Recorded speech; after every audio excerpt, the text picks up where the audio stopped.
സ്വന്തമായി പ്രോഡക്റ്റ് ഉണ്ടാക്കുന്ന ആളുകളുണ്ട്, കരകൗശല വസ്തുക്കൾ ഉണ്ടാക്കുന്നവരുണ്ട്, ഗിഫ്റ്റ് ചെയ്യുന്നവരുണ്ട്. പക്ഷെ കുറച്ച് ആളുകൾ മാത്രം നന്നായി ബിസിനസ് ചെയ്യുന്നു, വലിയൊരു വിഭാഗം സ്ട്രഗിൾ ചെയ്തുകൊണ്ട് പോകുന്നു. എവിടെയാണ് പ്രശ്നം? ഞാൻ ചോദിക്കട്ടെ, നിങ്ങളുടെ സോഷ്യൽ മീഡിയ വളരെ പ്രോപ്പറായി പെർഫെക്റ്റായിട്ട് നിങ്ങൾ യൂസ് ചെയ്തിട്ടുണ്ടോ? നിങ്ങൾക്കൊരു മിനിമം എൻക്വയറി ജനറേറ്റ് ചെയ്യാൻ പറ്റിയിട്ടുണ്ടോ? നിങ്ങളുടെ ഒരു സുഹൃത്ത് വലയമോ ഫാമിലി ബന്ധമോ അതിനപ്പുറത്തേക്ക് നിങ്ങളുടെ പ്രൊഡക്റ്റ് എത്തിക്കാൻ നിങ്ങൾക്ക് കഴിഞ്ഞിട്ടുണ്ടോ?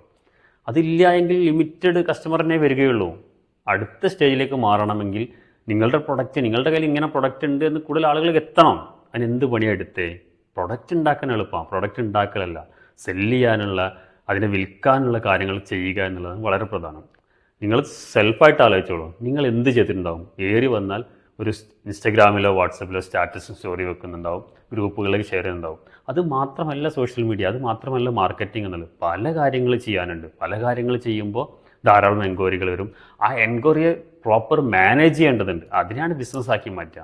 അപ്പോൾ ഇതൊക്കെ പഠിച്ച് ചെയ്യണം. അപ്പം നല്ല പ്രൊഡക്റ്റുകളും നല്ല കഴിവുകളൊക്കെ ഉണ്ടെങ്കിൽ അത് സെല്ല് ചെയ്യാൻ ഒരുപാട് സാധ്യതകളുള്ള കാലത്താണ് നമ്മൾ ജീവിക്കുന്നത്. കൂടുതൽ അറിയാനും പഠിക്കാനും താല്പര്യമുണ്ടെങ്കിൽ താഴെ കാണുന്ന വാട്സപ്പ് നമ്പറിൽ മെസ്സേജ്.